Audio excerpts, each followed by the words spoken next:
अस्सलाम वालेकुम। आज की इस वीडियो में हम डिस्कस करेंगे कि शॉर्ट टर्म मेमोरी और वर्किंग मेमोरी में क्या फ़र्क होता है। शॉर्ट टर्म मेमोरी बेसिकली एक पैसिव मॉडल है मेमोरी का, जो कि 1968 के राउंड अबाउट एटकिंसन और शिफ्रॉन के मॉडल के थ्रू जिसकी कंसेप्चुअलाइजेशन प्रेजेंट की गई।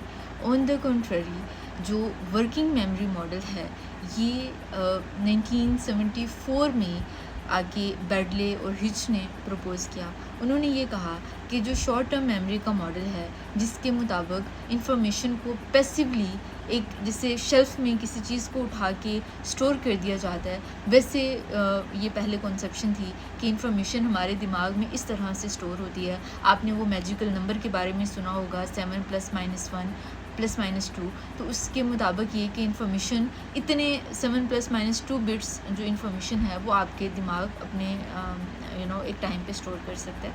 तो ये और ये जस्ट एक सिंपल स्टोरेज मॉडल था जिसके मुताबिक जैसे शेल्फ में किसी चीज़ को स्टोर कर लिया जाता है उसी तरह से इंफॉर्मेशन आपके दिमाग में स्टोर की जाती है। फॉर एग्ज़ाम्पल अगर मैं आपको बताऊँ कि कोई नंबर बताती हूँ, कोई कोड बताती हूँ, फॉर एग्ज़ाम्पल 2812 फॉर एग्ज़ाम्पल, ये मैंने आपको नंबर बता दी।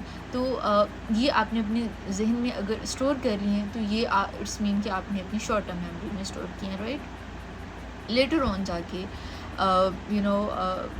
एलन बेडले ने इस चीज़ को और हिच ने इस चीज़ को देखा कि हमारा दिमाग इतने सिंपल तरीके से काम नहीं करता है। हमारा दिमाग चीज़ों को प्रोसेस भी कर रहा होता है एट द सेम टाइम। जैसे अगर फॉर एग्ज़ाम्पल मैं आपको कहती हूँ कि ये जो मैंने आपको नंबर बताए थे इनमें 2 ऐड करें और बैक साइड से स्टार्ट करें, राइट। पहले मैंने आपको बताया 2, 8, 12। अब मैं आपको कह रही हूँ इन सारे नंबर्स में 2 ऐड करो और 2 ऐड कहाँ से करना स्टार्ट करो, एंड से, राइट। पहले 12 में ऐड करो, फिर 8 में, फिर 2 में। तो अब इस तरह से जब आप अपने जहन में इन चीज़ों को प्रोसेस करते हैं तो ये जो प्रोसेसिंग है ये अगर हम सिर्फ शॉर्ट टर्म मेमोरी वाला मॉडल ही सामने रखते तो पॉसिबल ना हो पाता हमारे लिए। इसीलिए हमने क्या किया, एक नया मॉडल उन्होंने प्रपोज़ करवाया जिसके मुताबिक चीज़ों को हम अपने जहन में उनके ऊपर काम भी कर सकते हैं। हम डिफरेंट ऑपरेशंस चीज़ों के ऊपर जिसकी बेसिस पे हम परफॉर्म कर पाते हैं, राइट।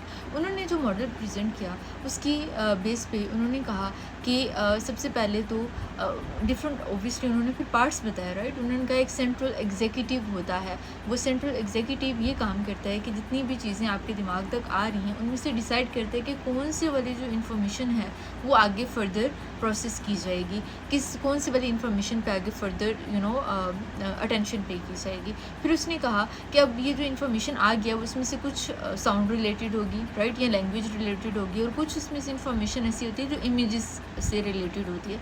उसने कहा ये जो दोनों तरह की इन्फॉर्मेशन है ये दोनों डिफरेंट कंपार्टमेंट्स बनाए गए होते हैं। उन डिफरेंट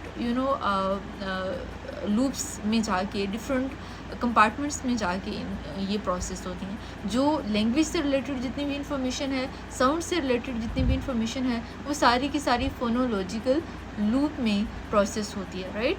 लूप का वर्ड यहाँ पे आया तो आप लूप से हम आपको इस चीज़ का आइडिया हो रहा होगा कि यहाँ पे रिपीटिशन भी हो रही है, राइट। वो जो साउंड है वो बार बार आपके जहन में अगैन एंड अगैन उसकी रिहर्सल भी होती रहती है ताकि वो थोड़ी देर जहन में आपके रहे।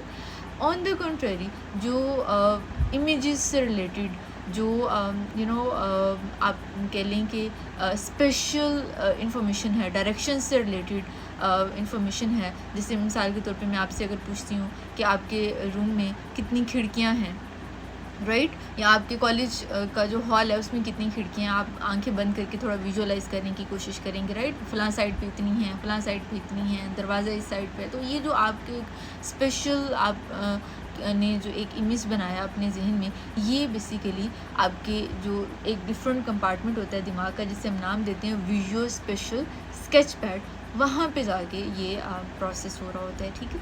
तो इस तरह से ये दो डिफरेंट कैटेगराइजेशंस होती हैं आपके दिमाग में, दो डिफरेंट खाने हैं जहाँ पे साउंड रिलेटेड इन्फॉर्मेशन अलग वाले जगह पे जाके प्रोसेस होगी। ऑन द कंट्ररी जो विजुअल इन्फॉर्मेशन है वो डिफरेंट जगह पे जाके प्रोसेस होगी और फिर ये आगे जाके लॉन्ग टर्म मेमोरी से कनेक्ट हो जाती है। ये वाला जो मॉडल यहाँ तक उन्होंने प्रेजेंट किया, ये 1974 में प्रेजेंट किया। बाद में जाके उन्हें ये फील हुआ कि देयर इज़ समथिंग मिसिंग सन 2000 में जाके उन्होंने एक और एलिमेंट इसके अंदर ऐड किया जिसका नाम था एपिसोडिक बफर। एपिसोडिक बफर का बेसिकली क्या काम होता है, वो साउंड रिलेटेड इन्फॉर्मेशन भी ले लेता है फोनोलॉजिकल रूप से, वीडियो स्पेशल स्केच पैड से भी इंफॉर्मेशन ले लेता है देखने से रिलेटेड, इन दोनों इन्फॉर्मेशन को इकट्ठा करता है, जो आपके पास्ट एक्सपीरियंसेस होते हैं लॉन्ग टर्म मेमोरी से वो भी, लेकिन सारी की सारी जो ये जितनी भी इंफॉर्मेशन है इस सारे को वो ग्लू करता है, राइट। और उसकी बेसिस पे एक होल एक आपके सामने कॉन्टेक्स्ट डेवलप करता है, जिसकी बेस पे आप डिसाइड कर पाते हैं, जिसकी बेस पे आप आगे फर्दर डिसीजन मेकिंग कर पाते हैं। तो ये बेसिकली एक ग्लू का काम करता है और इस सारी की सारी इन्फॉर्मेशन को आपस में जो है वो जोड़ने का काम करता है। तो आई होप कि आपको आज की इस वीडियो से अंदाज़ा हो गया होगा कि शॉर्ट टर्म मेमोरी और वर्किंग मेमोरी में क्या फ़र्क होता है। वर्किंग मेमोरी बेसिकली ये बात करती है कि हम इंफॉर्मेशन को दिमाग में सिर्फ स्टोर नहीं करते हैं, बल्कि उस इंफॉर्मेशन पे डिफरेंट ऑपरेशंस परफॉर्म करते हैं, जो कि अगर हम सिंपली इन्फॉर्मेशन को दिमाग के कंपार्टमेंट में रख देंगे तो वो पॉसिबल नहीं हो पाएगा। तो आप ये कह सकते हैं कि short term memory basically later on एक सब टाइप बन गई ऑफ वर्किंग मेमोरी, और वर्किंग मेमोरी एक ज़्यादा ओवरऑल कम्प्रीहेंसिव मॉडल रहा मेमोरी का। ओके, सो आई होप कि आज की वीडियो आपके लिए हेल्पफुल रही होगी। इफ़ सो चैनल को फॉलो लाजमी कर लें, सब्सक्राइब कर लें अगर आप यूट्यूब पे हैं, और अंटिल नेक्स्ट टाइम मज़ीद ऐसी वीडियोस के लिए स्टे ट्यून्ड। इंशाल्लाह मुलाकात होती है नेक्स्ट किसी मज़ीद अच्छी वीडियो के साथ और किसी नए टॉपिक के साथ। अंटिल नेक्स्ट टाइम, अल्लाह हाफ़िज़।